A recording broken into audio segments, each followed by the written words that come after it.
Media. It plays a continually more important role in our lives. And children are being exposed more and more to media at younger and younger ages. In fact, the average age for children receiving their first smartphone is now only 10.3 years old. So children are constantly being bombarded by various messages from all directions. Due to consolidation, only a handful of companies control a vast majority of the media market share. Which brings us to Disney, who is ranked as the second largest media corporation in the world, behind only Google's parent company. And no Disney characters are more prominent, especially for young women, than the Disney princesses. There are princess action figures, backpacks, lunchboxes, headbands, bracelets, medals, cups, tiaras, hats with ears, soaps, notebooks, Lego sets, and even Disney princess toilets. If Disney princesses are the most prominent representations of women, how well are they doing this job? Well, the Disney princesses can be broken down into 3 distinct eras, just as feminism can be broken down into 3 distinct waves. The first is the classical era, which includes princesses like Snow White and Cinderella, and corresponds to first wave feminism. First wave feminism was primarily focused on suffrage, and so they didn't have much of a hand in influencing these portrayals. As a result, these characters were very passive and reserved to the domestic realm. Their only jobs were cooking and cleaning, though with the help of woodland critters. Next came the Renaissance era, referencing Disney's animated Renaissance in the 90s, including princesses like Ariel and Belle.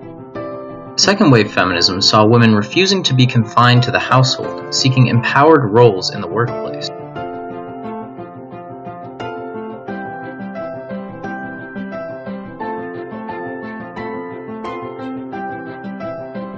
And finally is the Revival era, which we are currently in and includes princesses like Tiana and Merida. This era is influenced by third wave feminism, which is focused on intersectionality and media representation, among other things.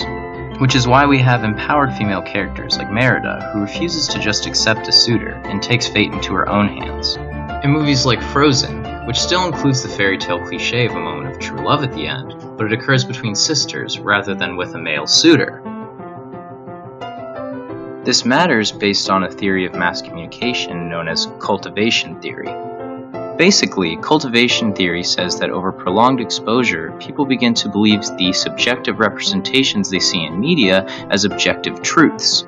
This is especially true for children, as media scholar Jobia Keyes notes, quote, "Unlike adults, they do not have the rationalization skills and cognitive abilities to decipher messages and evaluate the validity of stereotypical portrayals." So this is all to say, a cartoon isn't just a cartoon, and what media children are exposed to really matters.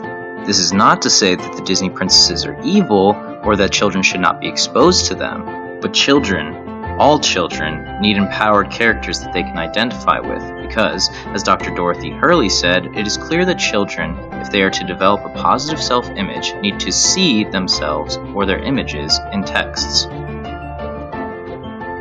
The Representation Project is an organization started by Jennifer Siebel Newsom, which seeks to combat enduring stereotypes in media.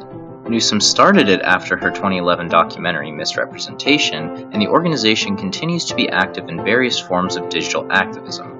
Recently, the Representation Project engaged in a successful campaign to get Amazon to pull advertisements from conservative news site Breitbart. They also were successful in putting pressure on cable channel Fox News to fire anchor Bill O'Reilly amidst mounting sexual harassment allegations. While portrayal of women in media isn't perfect, it's improving. And with mindful media consumption, we can continue to better this for our children.